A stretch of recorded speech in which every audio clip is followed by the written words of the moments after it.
हुई है प्रदेश के पहाड़ी क्षेत्रों में, जो प्रदेश की राजधानी है शिमला और उसके साथ साथ कई अन्य इलाकों के अंदर प्रदेश में अच्छी बर्फबारी हुई है, उसके लिए मैं सभी प्रदेशवासियों को बहुत बहुत शुभकामनाएं देता हूं और आशा करता हूं कि इसके जो है सकारात्मक परिणाम हमको आने वाले समय में दिखेंगे, खास करके बागवानों के लिए, क्योंकि अभी की जो दिसंबर की बर्फबारी होती है इससे सेब की जो फसल है और जो नमी है हमारे इसके आपके खाद की वो अच्छी होती है और उससे जो सेब की पैदावार है वो प्रदेश के अंदर बढ़ती है, क्योंकि हमारा मेन सोर्स ऑफ रेवेन्यू प्रदेश के अंदर बागवानी क्षेत्र का है। 4,500 करोड़ रुपए की हमारी एप्पल इकोनॉमी है, तो उस दृष्टि से बहुत महत्वपूर्ण है। और उसके साथ साथ जो हमारा टूरिज्म प्रदेश के अंदर बढ़ता है वो भी बहुत महत्वपूर्ण है। वो भी हमारे प्रदेश की जीएसटी के लिए, प्रदेश की एसजीएसटी के लिए, प्रदेश की खुशहाली के लिए बहुत महत्वपूर्ण है। और अगले 5 दिन मैं समझता हूं कि बहुत महत्वपूर्ण है इस दृष्टि से। जो टूरिस्ट पॉइंट डेस्टिनेशंस है खास करके पूरे हिमाचल के अंदर, हमारे कुल्लू मनाली में, डलहौजी में और शिमला शहर के अंदर या और भी जो ऐसे इलाके हैं जो खूबसूरत इलाके हैं, वहां पे टूरिस्ट का इन्फ्लक्स होने वाला है और उसके लिए हम पूरी तरीके से तैयार हैं।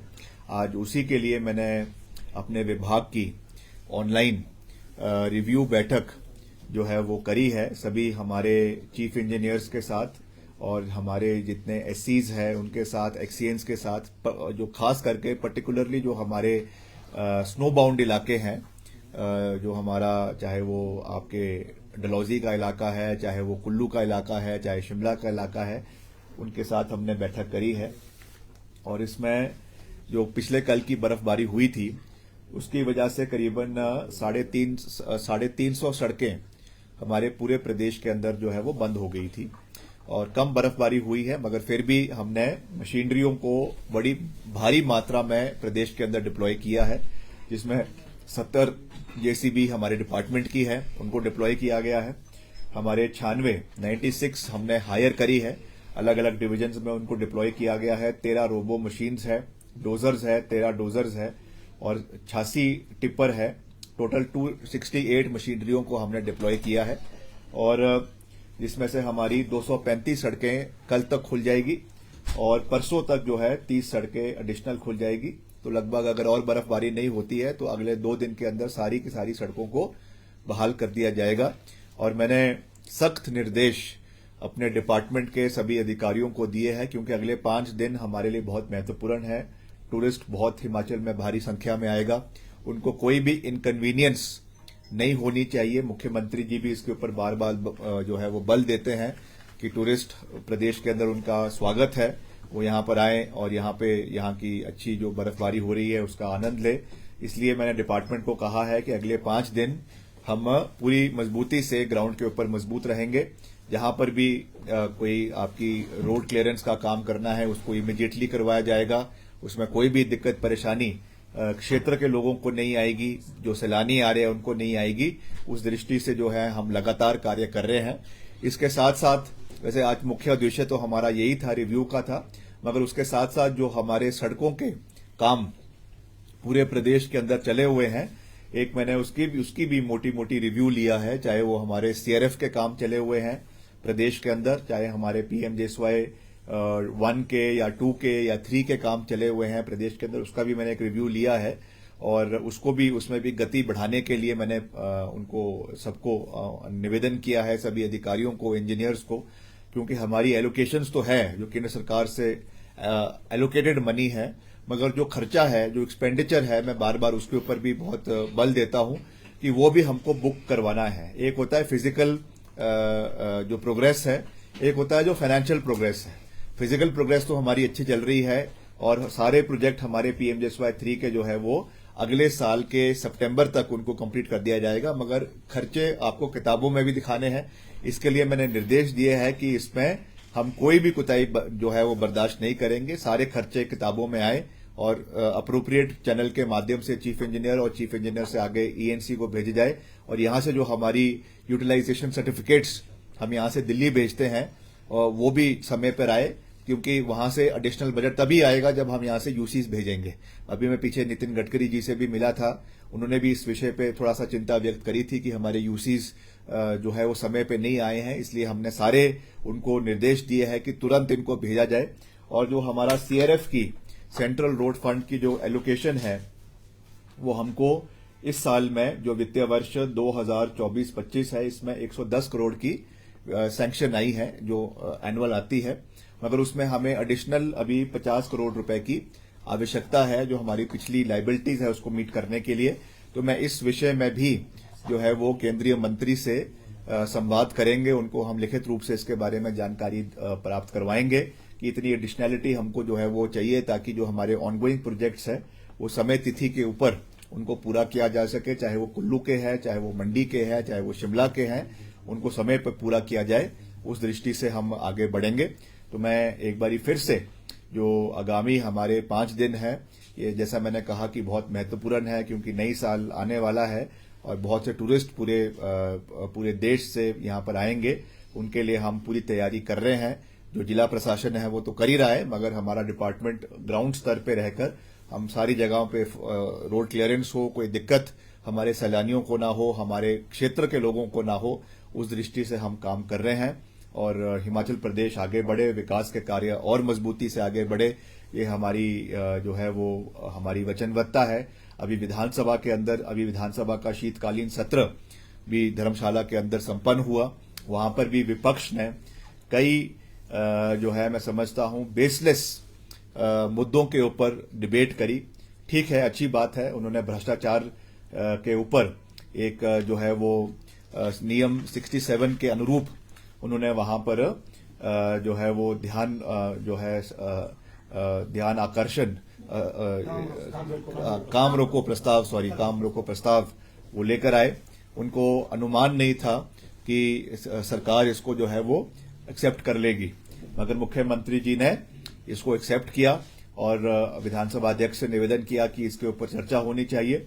और उनकी जो चाल है भाजपा की वो उल्टी पड़ गई, क्योंकि उनको उसके बाद जो उनके वक्ता थे बोलने वाले, उनको यही नहीं पता था कि बोलना क्या है। कुछ चीजें वो भ्रष्टाचार के बारे में कह रहे थे, अब करनी थी वो हमारी 2 साल की, वो बातें कर रहे थे अपनी 5 साल की कारगुजारियों की।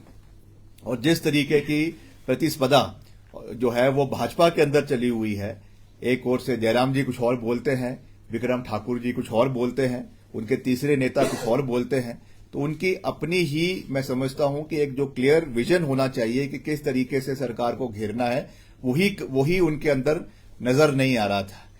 हम चाहते हैं कि हर चीज के ऊपर डिबेट होनी चाहिए, जो उन्होंने बातें करी हैं उसको सरकार गंभीरता से लेगी, मुख्यमंत्री जी गंभीरता से लेंगे। मेरे विभाग से संबंधित अगर कोई मसले उन्होंने उठाए हैं उसको हम संज्ञान उसका लेंगे, मगर उनको अपनी सरकार की कार्यगुजारी भी देखनी है। अपने समय में जो उन्होंने जो कथाकथित भ्रष्टाचार के घोटाले हुए, चाहे वो पुलिस घोटाला हुआ, चाहे वो जो है खर्चों की बात करते हैं, बीजेपी की सरकार के समय में पीडब्ल्यूडी डिपार्टमेंट में बिना टेंडर के काम अवार्ड किए गए।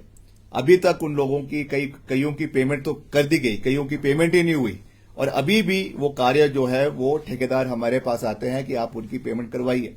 आपने उस समय उनको बाकायदा जो है वो उसका जो है अवार्ड, टेंडर अवार्ड क्यों नहीं हुआ, उनको बिना उसके काम क्यों दिए गए, ये आज एक बड़ा प्रश्न है जिसका जवाब जो है वो जयराम जी को देना चाहिए, क्योंकि वो उस समय प्रदेश के लोक निर्माण मंत्री भी थे, प्रदेश के मुख्यमंत्री भी थे। उस दृष्टि से उस चीज को देखने की आवश्यकता है। तो मैं इस चीज पर ज्यादा नहीं जाना चाहता हूं, मगर मैं ये विश्वास दिलाना चाहता हूं कि अगर कोई भी इस तरीके का ये प्रहार करेंगे तो हम उस पे पूरी मजबूती से उनको आंकड़ों के साथ वापस जवाब देने में सक्षम भी है और देंगे भी। इसका मैं प्रदेश की जनता को पूर्ण रूप से विश्वास दिलाना चाहता हूं, मगर हम एक कॉन्फ्रंटेशनिस्ट अप्रोच के साथ काम नहीं कर रहे। हम एक जो है वो मिलकर हिमाचल प्रदेश को आगे ले जाने में विश्वास रखते हैं। उसमें हमको विपक्ष का सहयोग भी चाहिए, विपक्ष का समर्थन भी चाहिए, क्योंकि प्रदेश का विकास करना है, उसके लिए हमें केंद्र से भी प्रदेश के लिए सहयोग लाने की आवश्यकता है। मैं तो लगातार इस विषय को उठाता रहता हूं, हम लगातार प्रदेश के केंद्र के मंत्रियों से मिलते रहते हैं और हिमाचल के जितने भी मसले हैं, हिमाचल की सड़कों के खास करके निर्माण की बात है, उसके लिए हम लगातार कार्य करते हैं। एक जो बड़ी अचीवमेंट आने वाले समय में हिमाचल प्रदेश को मिलने वाली है वो है बूबू जोत टनल।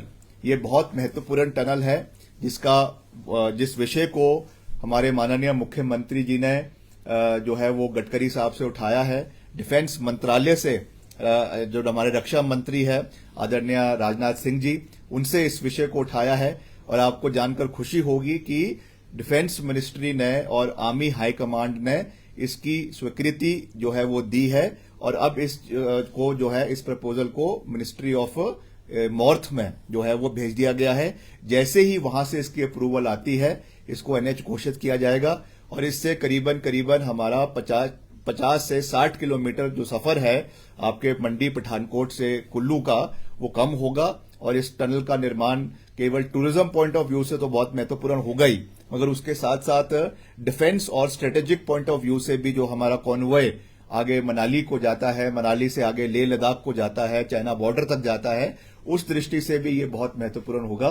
तो इसके लिए हम केंद्र सरकार का समर्थन भी चाहेंगे और आने वाले समय में सहयोग भी चाहेंगे, क्योंकि जो बड़े स्ट्रेटेजिक इंफ्रास्ट्रक्चर प्रोजेक्ट्स होते हैं प्रदेश में वो केंद्र सरकार के सहयोग के बिना पूरे नहीं हो सकते हैं। इसलिए मैं ये अंत में यही कहूंगा कि हमारी जो अप्रोच है वो एक पॉजिटिव अप्रोच है, सकारात्मक अप्रोच है, जिसमें हमें विपक्ष का समर्थन भी चाहिए। ठीक है, आप कुछ मुद्दों के ऊपर हमारा विरोध करें, हमें कोई आपत्ति नहीं है, मगर जहां तक एक होलिस्टिक प्रदेश के डेवलपमेंट की बात है, सकारात्मक पूरे प्रदेश के मसलों की बात है, उसमें हमको कंधे से कंधा मिलाकर आगे चलना है और हिमाचल प्रदेश को आगे लेकर जाना है। इसी सोच के साथ मैं आप सबका एक बारी फिर से धन्यवाद करता हूं। सर एक प्रश्न है कि दीपक जयराम ठाकुर जी का मानना था कि वीरभद्र सिंह जी कहते थे एक गांव के लिए भी स्कूल खोल दिया जाएगा, हालांकि ये सरकार स्कूल बंद करने पर आई, इसमें आप क्या कहेंगे? देखिए, वीरभद्र सिंह जी जब प्रदेश के मुख्यमंत्री थे उस समय प्रदेश की स्थिति बहुत अलग थी और अब आस्ते आस्ते स्थिति केवल प्रदेश की नहीं मगर पूरे देश की बदल रही है, क्योंकि प्राइवेट स्कूल्स हर जगह पे खुल रहे हैं। बहुत जगहों पे जो है आबादी कम हो रही है। हिमाचल की अगर हम खास रूप से बात करें, आबादी जो है परिवारों की कम हो रही है, उसकी वजह से बहुत सा माइग्रेशन हमको देखने को मिल रहा है। ग्रामीण इलाकों से लोग शहरों में आ चुके हैं, जिसकी वजह से जितना पहले तय मापदंड एक स्कूल के लिए चाहिए होता था अब वो अवेलेबल नहीं है। इसकी वजह से आज हमारा इंफ्रास्ट्रक्चर है, स्कूल्स है हर जगह पे, ग्रामीण इलाकों में है, दूर दराज के इलाकों में है, मगर उनमें बच्चे उपलब्ध नहीं है। हालांकि टीचर्स वहां पर है, चाहे वो एसएमसी टीचर्स है, चाहे वो जेबीटी है, चाहे वो टीजीटी है, मगर इसको मद्देनजर रखते हुए सरकार ने ये निर्णय लिया है, कैबिनेट में ये फैसला लिया गया है कि हमें क्लस्टर स्कूल्स को प्रदेश के अंदर बढ़ावा देने की आवश्यकता है, ताकि एक जगह में एक स्कूल हो जिसमें सारी शिक्षाएं उपलब्ध हो, सारे जो है स्ट्रीम्स उपलब्ध हो और उसके साथ साथ जितना हमारा वहां का जो एजुकेशनल या फिर जो स्पोर्ट्स का इंफ्रास्ट्रक्चर है वो वहां पे उपलब्ध हो। उस दृष्टि से हम आगे बढ़ रहे हैं। इसलिए इसमें कोई स्कूल बंद करने की मंशा नहीं है। मंशा ये है कि जो हमारे एग्जिस्टिंग स्कूल्स है उनको क्लस्टर बना के उनकी क्वालिटी ऑफ एजुकेशन को इम्प्रूव किया जाए, इस दृष्टि से ये किया गया है। और शिक्षा मंत्री जी ने भी इस विषय में बड़े विस्तार पूर्वक कहा गया याद नहीं है।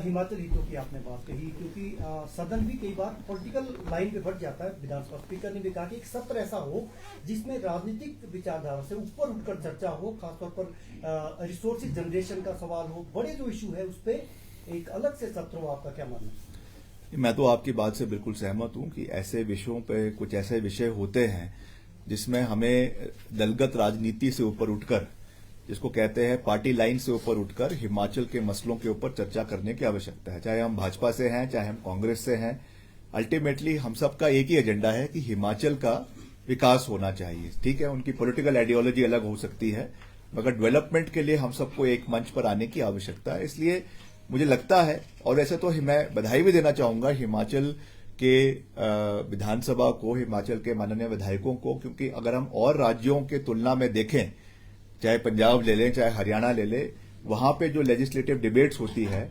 उससे हिमाचल की डिबेट्स कई रूप से जो है वो मुद्दों के ऊपर आधारित होती है। इसलिए ऐसा नहीं है, हिमाचल में मुद्दों के ऊपर बहुत सी बातें होती है, मगर फिर भी जैसा मैंने कहा कि कुछ ऐसे इश्यूज होते हैं जिसपे हमें पार्टी लाइन से हटकर हिमाचल के एजेंडा, हिमाचल के मुद्दों को एक आवाज में उठाने की आवश्यकता है। क्योंकि ये सच है कि हिमाचल एक छोटा सा राज्य है और हिमाचल में केवल 4 सांसद जो है वो केंद्र में जाते हैं, दिल्ली जाते हैं।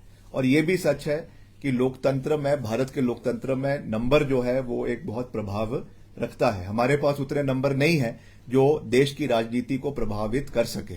इसलिए जब हम एक आवाज में बात रखेंगे, चाहे वो पक्ष है चाहे वो विपक्ष है, तो निश्चित तौर से उसका फायदा हिमाचल के 70 लाख लोगों को मिलेगा। और यहां की जितनी भी विकासात्मक योजनाएं हैं, चाहे वो केंद्र की है चाहे वो प्रदेश की है, उनको आगे बढ़ने का मौका मिलेगा। मैंने पिछले कल भी मुख्यमंत्री जी की अध्यक्षता में मैंने एक महत्वपूर्ण बैठक में हमने भाग लिया, जिसमें जितने हमारे सेंट्रल स्पॉन्सर्ड स्कीम्स है, मुख्यमंत्री जी ने उसकी अध्यक्षता करी पिछले कल, जिसमें चाहे वो पीडब्ल्यूडी है, चाहे वो आईपीएच है, चाहे वो ट्रांसपोर्ट है, चाहे वो सोशल जस्टिस डिपार्टमेंट है, एग्रीकल्चर है, जो भी अलग कारणों की वजह से रुपए बागवानों को दिया जाता है, वो उसका बकाया भी अभी तक दिल्ली से नहीं आया है। अब ये तो एक बहुत महत्वपूर्ण स्कीम है जो कि कांग्रेस पार्टी के समय में शुरू की गई थी कि जितना हमारा सी ग्रेड का सेब होता है उसको जो है वो MIS के तहत दिया जाता है।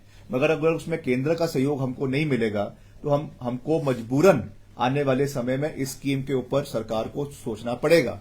ये मेरा विभाग नहीं है, इसलिए मैं इस पर ज्यादा विशेष रूप से बात नहीं करना चाहता हूं, मगर ये ऐसी बहुत सी स्कीम्स है जिसके बारे में कल चर्चाएं हुई।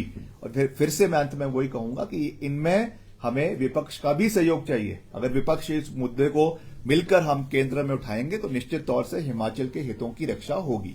आपने बर्फ हटाने की बात कही है कि आपकी मशीनरी डिप्लॉयड है, बट हमने ये देखा है कि आपसे ये जानना चाहेंगे क्या हिमाचल में ये संभव है क्या, जैसे विदेशों में बर्फ हटाई जाती है सड़क से ताकि टूरिस्ट बर्फ देखने आए, लेकिन यहाँ पर तो सड़क ही बंद हो जाती है।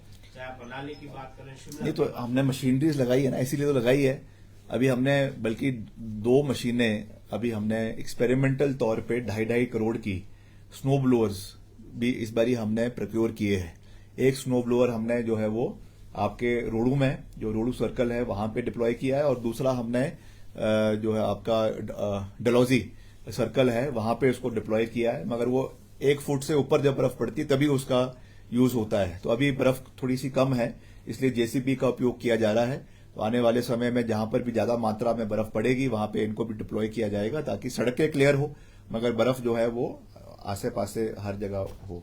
कितनी मैन पावर डिप्लॉय की गई है सर, और क्या छुट्टियां भी रद्द की गई है कर्मचारियों की बर्फबारी को देखते हुए? हाँ नहीं, मैंने कहा है ENC को कि खास करके जो स्नो बाउंड एरियाज है वहां के एक्सीएंस, वहां के जो भी SDOs है, फील्ड स्टाफ है, कम से कम उनको जो है अगले 15-20 दिन तक उनको छुट्टियां जो है उनकी रद्द करनी चाहिए। और अगर कहीं बहुत ही एक्सीजेंसी है तो जो है 7 वाले एक्सीएन को उसका चार्ज दिया जाए। और मैन पावर तो उसका तो मुझे अभी वो नहीं है, मगर मशीनरी जो है वो मैं कह चुका हूं पहले कि कितनी हमारी करीबन 268 जो है वो मशीन्स, JCBs, रोवर्स और टिपर रोबोट जो है वो डिप्लॉयड है। कांग्रेस जो है अम्बेडकर जी के नाम पर राजनीति कर रही है, क्या?